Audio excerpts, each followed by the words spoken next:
오늘 우리에게 주신 하나님의 생명의 말씀은 신약성경 186페이지 사도행전 1장 6절에서 8절까지 말씀입니다.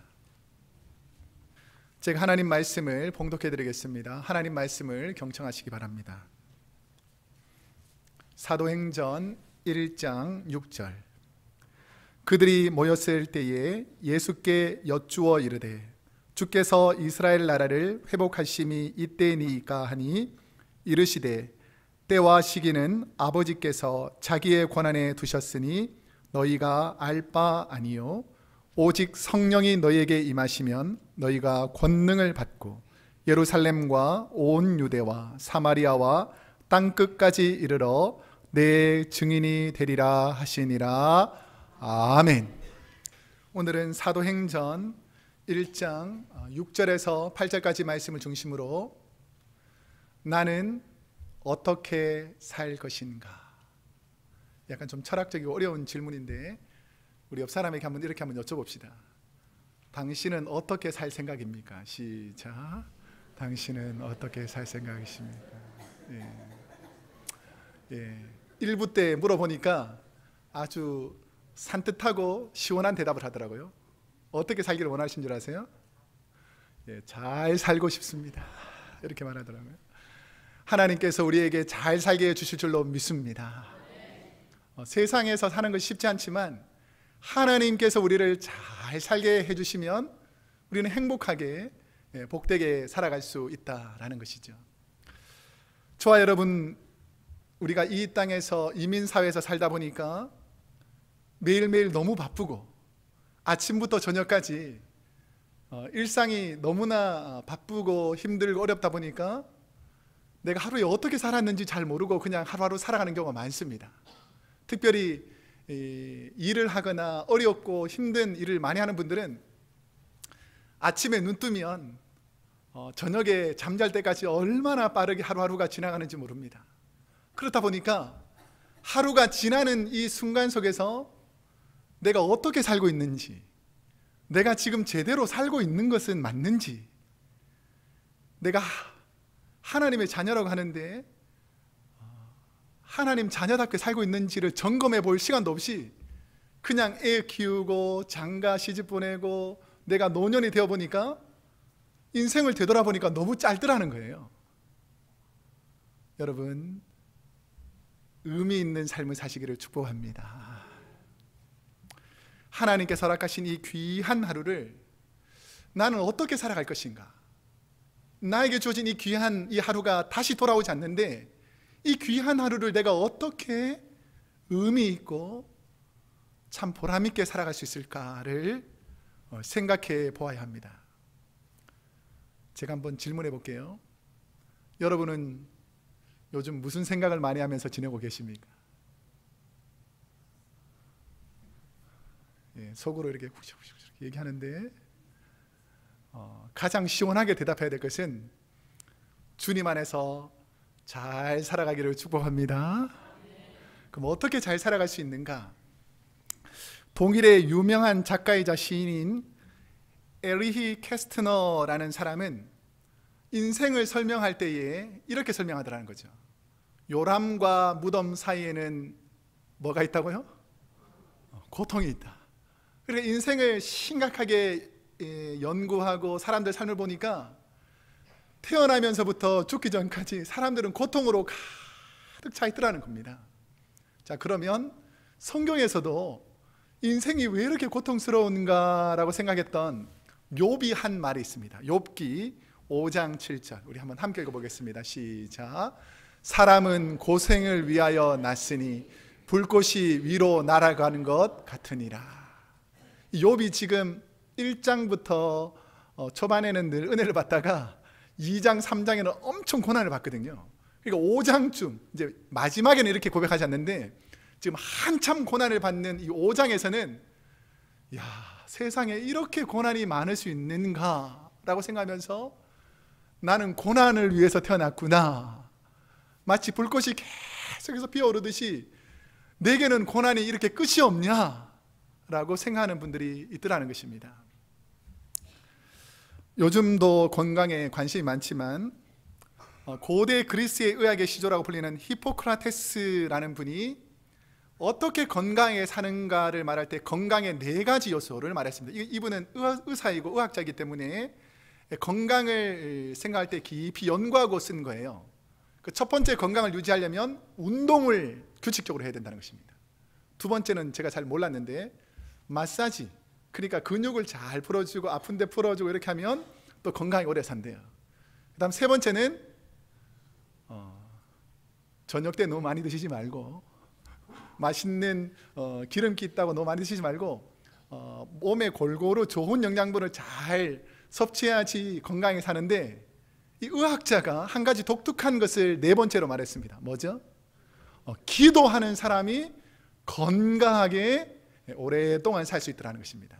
이 표현은 뭐냐면, 비록 우리가 고난을 해결하는 방법이 여러 가지가 있지만 인간의 노력과 힘으로는 한계가 있고 하나님이 도와주셔야지만 그 고난의 길에서 벗어날 수 있다는 것을 의학적으로 증명했다는 것입니다. 그러니까 아픈 사람들 찾아가 보니까 운동도 열심히 하고 마사지도 잘하고 잘 드시지만 그것보다 더 중요한 것 중에 하나가 마음의 평안을 주는, 하나님을 의지하고 기도하는 이런 환자들이 치료되고 회복되는 속도가 훨씬 더 빠르더라는 것을 통해서 이 일들을 주장합니다. 14세기에 콘스탄티노플의 최고의 설교자, 골든 스피커라고 말하는 존 크리소스톰이라는 분이 있습니다. 이분이 가장 유명한 설교자로 유명했는데, 이분이 한 말씀이 뭐냐면, 고통 중에 있는 사람이 어떻게 해야지 이 고통이 지나갈 수 있는가에 대해서, 기도는 인간의 나약을 하나님의 능력으로 바꾼다. 인간의 무지를 하나님의 지혜로, 인간의 공허를 하나님의 충만함으로 바꾸는 것이 기도다. 인간의 빈곤을 하나님의 부유로, 인간의 무능을 하나님의 전능으로 바꾸는 것이 바로 기도의 힘이라는 것입니다. 이 표현은 기도가 얼마나 능력 있는 삶으로 바꿀 수 있는지를 말해주는 것입니다. 여러분, 능력 있는 삶을 살기를 원합니까? 그럼 어떻게 될까요? 우리 옆 사람에게 이렇게 한번 축복합시다. 기도하며 삽시다. 시작. 한마디 더. 그래야 능력이 생깁니다. 시작. 그래야 능력이 생깁니다. 많은 사람들은 고난과 어려움을 이겨내기를 원하는데 능력이 없는 거예요. 그런데 말씀은 능력을 가지려면 하나님께 기도해야지 그 능력이 온다는 것이죠. 그런데 부활하신 예수님, 오늘 본문에 보면 승천하실 예수님께 제자들의 관심은 엉뚱한 곳에 있더라는 것이죠. 한번 6절과 7절 말씀을 우리 한번 함께 읽어보겠습니다. 6절과 7절 시작. 그들이 모였을 때에 예수께 여쭈어 이르되 주께서 이스라엘 나라를 회복하심이 이때니까 하니, 이르시되 때와 시기는 아버지께서 자기의 권한에 두셨으니 너희가 아니요 라고 되어 있죠. 제자들의 관심은 지금 바벨론 포로 이후에 계속해서 포로로 잡혀 있거든요. 그러니까 언제 이 지긋지긋한 로마의 식민지에서, 이 고통에서 벗어날 수 있습니까? 라고 물어봅니다. 그리고 예수님 이전에 가장 화려했던 시대가 다윗 시대입니다. 다윗의 이스라엘 시대 때 다윗이 통치하던 이스라엘 나라로 다시 회복될 수 있는 시기가 언제입니까? 지금 예수님이 이 땅에서 부활하셔가지고 지금 하나님 나라 가야 되는데 제자들의 관심은 어디에 있냐면 현실적인 문제, 자기 눈앞에 있는 자신들의 문제만을 묻고 있더라는 것이죠. 그럴 때에 이런 제자들의 현실적인 물음에 대한 예수님의 대답은 간단하면서도 명료합니다. 본문에 뭐라고 말하고 있죠? 너희가 알 바 아니요. 자, 이 말을 쉽게 말하면 뭐라고요? 신경 꺼라. 이 의미가 뭐냐면 오늘날 가정이든 사회이든 기업이든 문제가 되는 것이 무엇입니까? 자신이 해야 할 일을 하지 않고 알 필요가 없는 일, 여러분이 관심을 가져도 알 수 없는 일에 너무 많은 시간을 투자하면서 에너지를 낭비하고 있다는 거예요. 여러분의 인생에 하나님께서 도와주시면 해결될 줄로 믿습니다. 여러분이 아무리 해결하려고 해도 여러분의 인생은 여러분이 해결할 수가 없다는 것을 미리 아셔야죠. 내가 아무리 많은 것을 배워도 하나님의 지혜를 다 깨달을 수 없다는 것을 아셔야 되는데, 쓸데없는데 너무 많은 에너지와 삶을 포기하다 보니까 진짜 힘을 쏟아야 될 일, 내가 진짜 해야 될 일에는 힘을 쓰려고 하는 힘이 없다는 거예요. 예수님께서 제자들에게 승천하시면서 그 전에 제자들을 불러놓고 부탁한 마지막 부탁, 마지막 명령을 신학적으로는 The Great Commission이라고 부릅니다. 이걸 마지막 지상명령이라고 부르는데, 마태복음 28장 19절에서 20절에서 뭐라고 하셨는지 한번 함께 읽어보겠습니다. 시작. 그러므로 너희는 가서 모든 민족을 제자로 삼아 아버지와 아들과 성령의 이름으로 세례를 베풀고 내가 너희에게 분부한 모든 것을 가르쳐 지키게 하라. 볼지어다 내가 세상 끝날까지 너희와 항상 함께 있으리라 하시니라. 아멘. 예수님의 증인이 되어서 땅끝까지 제자 삼는 일을 하라고 우리에게 명령하시고 위탁하시고 부탁했습니다. 예수님의 증인으로 살아간다. 이 법률적인 용어인데, 우리가 누구의 증인으로 살아갈 때에 가장 중요한 세 가지 요소가 있습니다. 우리가 법정에서 증인으로 이렇게 딱 선서할 때에 내가 증인으로서 해야 될 아주 중요한 세 가지 요소가 있어요. 그 첫 번째는 객관성입니다. 객관성. 이 내가 본 일, 내가 경험한 일이라고 할지라도 내 주관적으로 막 해석해서 이렇습니다라고 표현하면 안 되고, 객관적인 사실에 입각해서 주관성을 빼야지 이게 증거로 채택이 되죠. 그 다음에는 증언하면서 거짓말 살살 넣으면 될까 안 될까요? 그러니까 이렇게 서로 이권 있는 사람하고 짜고 거짓말을 넣으면 증인으로서 효과가 없어집니다. 그러니까 증인은 진실한 정직함 그리고 바른 것들이 필요하죠. 그 다음에 세 번째는 정확하게 얘기된다. 정확하게.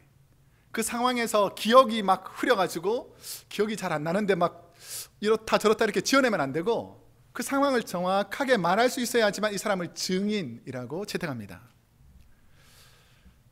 제가 전에도 한번 말씀드린 것 같은데, 제가 우리 교회에 오니까 가까운 곳에, 그러니까 오클랜드도 있지만 산호세에 한인들이 많이 살잖아요.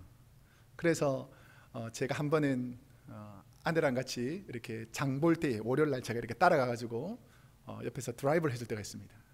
그러면 오랜만에 이제 산호세에 가면 장 보고 또 한국 그 빵집에 가서 빵도 사고 커피도 마시고 이렇게 하기 전에 점심을 먹지 않습니까? 그럼 점심 먹을 때 저희는 이렇게 냉면을 좋아하니까 어느 냉면집 가면 좋겠습니까? 라고 물어봤어요, 성도들한테. 그러니까 무슨 냉면집이라고 그런 줄 아세요? 1부 때도 똑같이 말씀하시더라고요. 제가 오피셜한 거여서 그 집이라고 말을 못하고 그냥 그 집으로 할게요. 그 집. 그 집 냉면집이 너무 맛있다는 거예요. 그래 가보니까 사람들이 벌써 다른 옆집은 그냥 사람이 텅텅 비었는데 그 집은 줄이 쫙 서가지고 벌써 막 이름을 적어야지만 들어갈 수 있는 거예요. 근데 거기서 가장 메리티가 있고 좋은 막 이렇게 그쪽에 가고 싶은 이유 중에 하나가 뭐냐면 뭔지 아세요? 무한정 리필. 그래가지고 한 그릇 먹든 세 그릇 먹든 무한정 리필이라고 그래요. 나같이 또 이렇게 먹기를 탐하는 먹기를 좋아하는, 그래서 아침도 제대로 안 먹고 가서 막 열심히 먹으려고 가서 딱 해보니까 막 너무 맛있는 건 너무 맛있어요.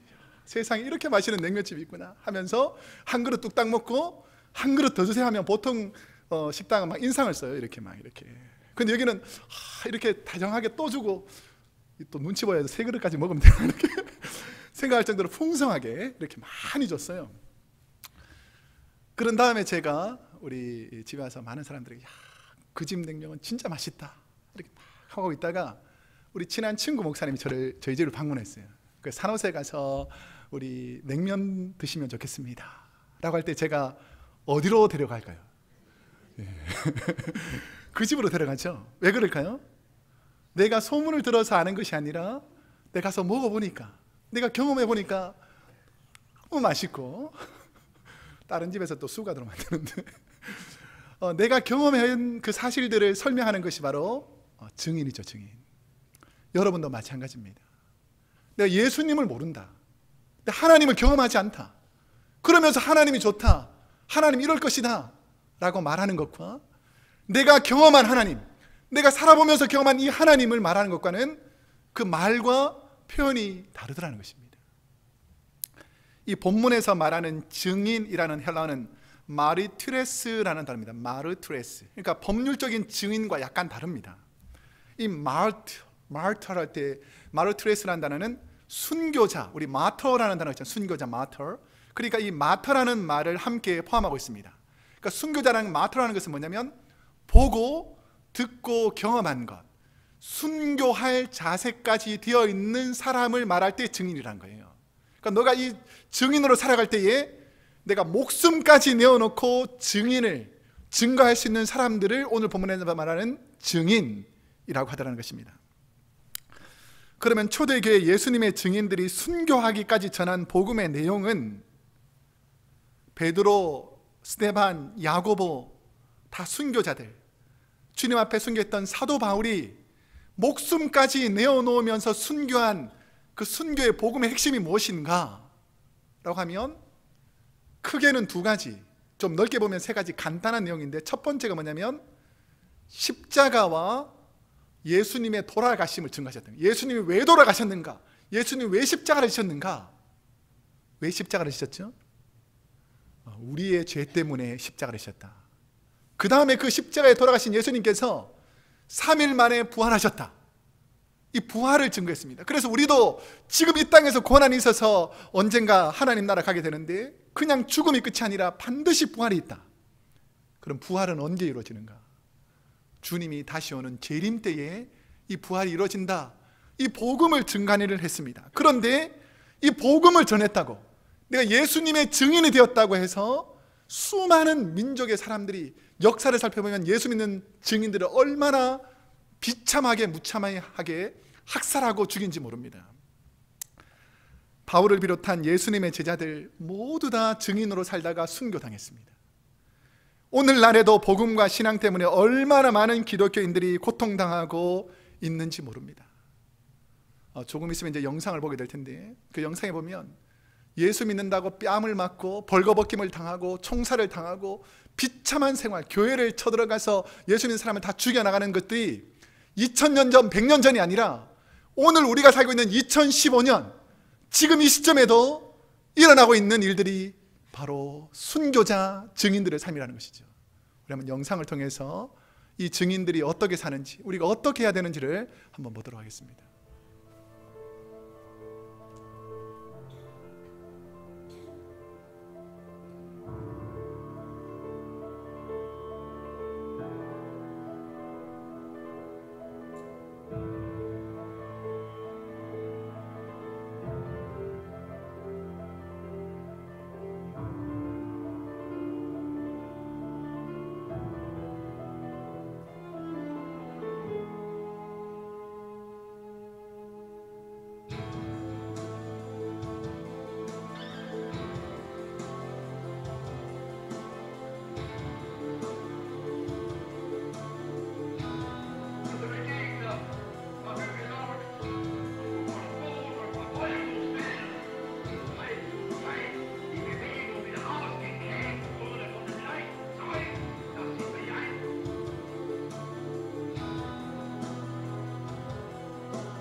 Christian Freedom International이라는 CFI라는 기독교 단체에서 지금 2015년 현재에 일어나고 있는 일들을 상세하게 기록하고 있습니다.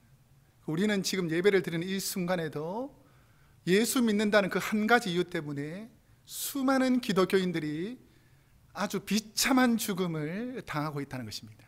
그래서 이것을 우리가 어떻게 막아낼 수 있을까를 생각하면서 Christian Freedom International이라는 곳에서는 11월 8일을 국제 기도의 날로 정해서 하나님께 이 문제를 아뢰고 회복시키자라는 날로 정했습니다.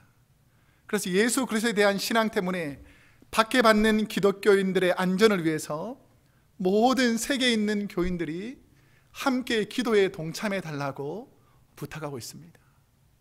저는 우리 교회가 함께 동참하기를 축복합니다. CFI의 짐 제이콥슨이라는 회장은 지난 9월 18일, 며칠 전 9월 18일에 크리스천 프로스트와의 인터뷰에서 전 세계에 박해받는 기독교인들은 우리의 가족이다. 이들이 박해에 직면한 와중에도 복음을 지속적으로 나누는 담대함을 가질 수 있도록 박해자들이 이들의 용기 있는 증언을 통해 그리스도인들을 더 이상 박해하는 일들이 일어나지 않도록 우리 함께 기도합시다라고 부탁하고 있습니다. 예수 믿는 지금도 순교당하는 그분들이 우리의 가족이다라는 사실을 잊어버려서는 안 됩니다. 유럽 안보협력기구에 소속된 사회학자인 마시모 인트로비네라는 박사는 기독교 박해 감시 단체들과 활동가들에 의해서 보고를 받아보니까 전 세계 기독교인들이 지금 5분의 1명꼴로 순교하는 것으로 나타났다는 것입니다. 근데 시간이 지나면서 더 악랄해져서 매년 최소 10만 5천 명의 기독교인들이 신앙 때문에 죽임을 당하고 있고, 최근 몇 년 동안에는 극렬 분자인 이슬람 단체 IS 때문에 더 많은 기독교인들이 지금 죽임을 당하고 있다라는 것입니다.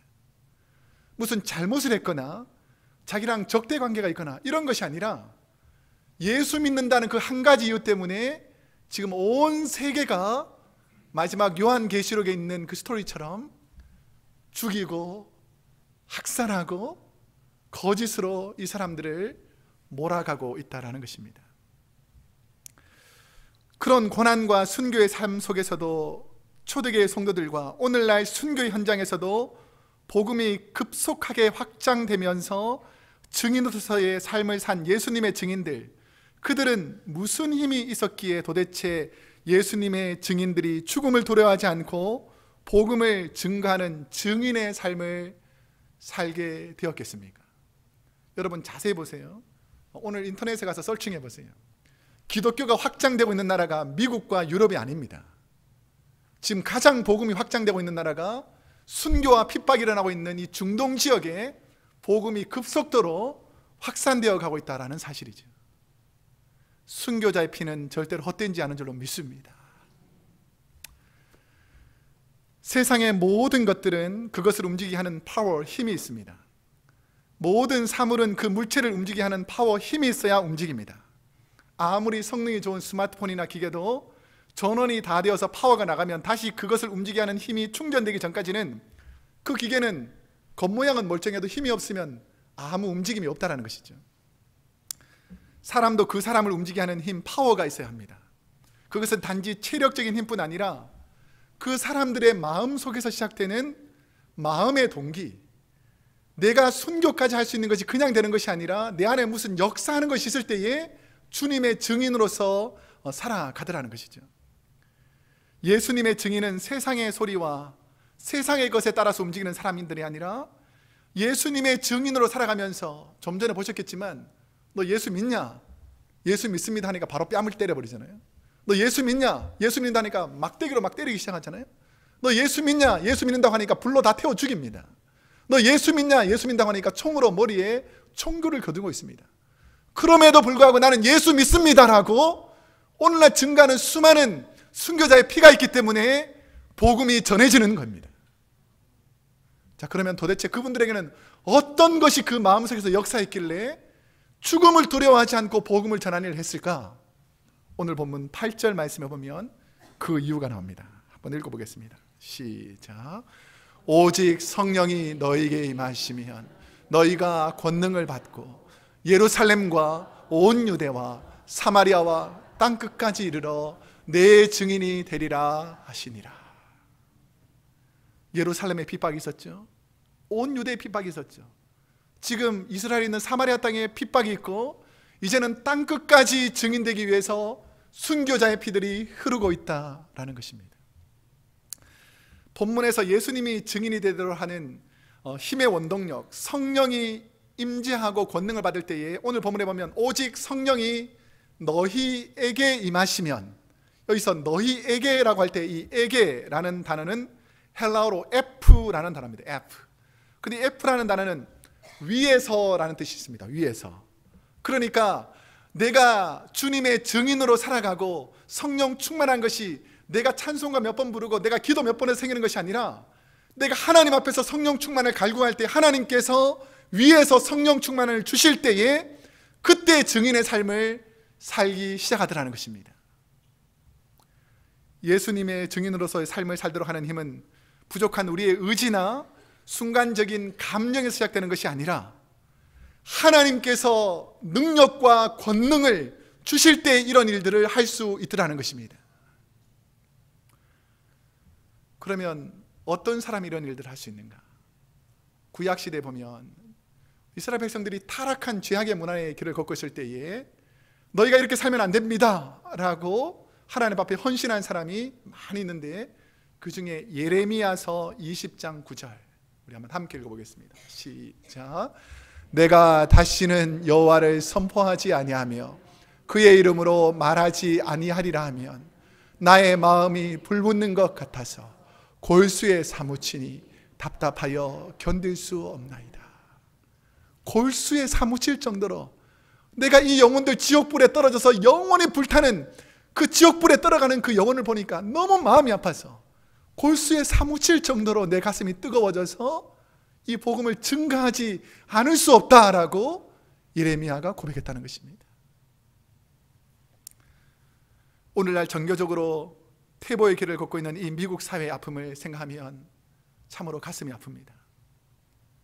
전 세계의 고통을 받으며 죽어가는 그 많은 사람들 앞에서 믿음의 증인으로서의 삶을 살아야 될 우리가 그렇지 않고 세상에 동화되어서 언제부터인가 우리는 세상 사람인지 예수님의 구원받은 사람인지를 모르는 그런 분별이 없는 사람으로 섞여 살아가고 있다라는 것입니다. 예레미야처럼 사시는 분들에게 하나님께서 어떤 은혜를 주실까요? 저는 목회하면서도 내가 만약 예레미야와 같은 마음이 있으면 얼마나 감사할까? 내 안에 그 복음에 불과 같은 열정이 있으면 얼마나 감사할까? 내가 그들을 위해서 하나님의 사랑을 가지고 하나님의 은혜를 전하면 하나님께서 얼마나 큰 역사를 우리 교회에 행하실까? 여러분, 우리의 그 복음의 열정들이 있기를 축복합니다. 제가 여러 번 말씀드렸는데 신약에서는 사도 바울이 거의 예수님과 흡사한 삶을 살았습니다. 이분이 사도행전 마지막 부분에서 내가 어떻게 살 것이다 라고 결정하는 말씀이 사도행전 20장 24절 말씀입니다. 우리 한번 함께 읽어보겠습니다. 시작. 내가 달려갈 길과 주 예수께 받은 사명 곧 하나님의 은혜의 복음을 증언하는 일을 마치려 하면은 나의 생명을 조금도 귀한 것으로 여기지 아니하노라. 이 마음속에 늘 이런 마음이 있었다는 거예요. 나는 세상의 학문과 세상의 능력과 내가 가지고 있는 권세를 가지고 세상을 평정하는 것이 아니라 내가 달려갈 길과 주 예수께 받은 사명은 하나님께 받은 그 은혜를 증언하는, 바꾸어 말하면 순교자의 삶을 사는 것이 내 삶의 목표다라고 생각하고 땅끝까지 복음 전하면서 결국은 순교하는 삶으로 그 삶을 맞춰 나가더라는 것입니다.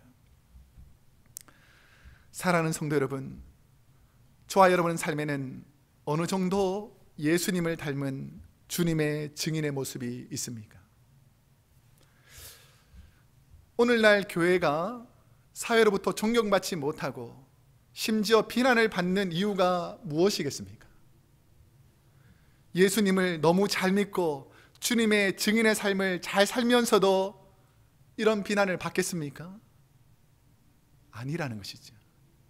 우리가 그렇게 살고 있지 않다는 증거입니다. 예수님의 증인의 삶을 살기를 주저하는 저와 여러분의 모습, 아니 목회자인 저의 모습은 아닌가 회개하면서 하나님 앞에 죄를 고백하게 됩니다. 사람들은 이렇게 말할 수 있습니다. 오늘 우리의 환경을 되돌아보면 경기가 어려워서 사업하시는 모든 성도님들이 너무 힘들다라고 말합니다. 내가 지금 먹고 살기도 힘든데 무슨 증인입니까? 라고 말할 수도 있을 것입니다.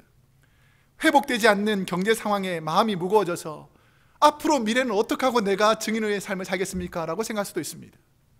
어떤 분들은 지금 형편에서 가족이 어려움을 당하고 있고 질병으로 고통당하는 분도 있고 우리 주위에는 이런 여러 가지 어려운 문제들 때문에 증인되기를 미루며 살아가는 분들이 많이 있을 것입니다. 또한 우리가 생각해보면 우리 교회가 당면한 여러 가지 문제들 때문에 힘들어하는 분들도 있고 예수님의 증인의 삶을 포기하고 그냥 지금까지 잘 살아왔는데 평안하게 적당하게 살지 라고 우리를 그 삶으로 밀어넣게 하는 유혹들이 있을 것입니다.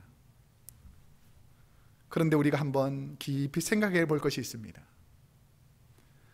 초대교회 예수님의 증인들은 과연 환경이나 조건이 지금 우리의 상황보다 좋아서 복음을 위해 예수님을 증가하며 산 것이 아니라는 것이죠. 지금 고통당하고 순교 자리에 있는 분들이 우리보다 훨씬 환경적으로 경제적으로 편해서 순교 자리에서 목숨을 내어놓고 주님의 증인의 삶을 살고 있다는 것이 아니라는 것입니다. 그러면 우리가 어떻게 해야 되는가?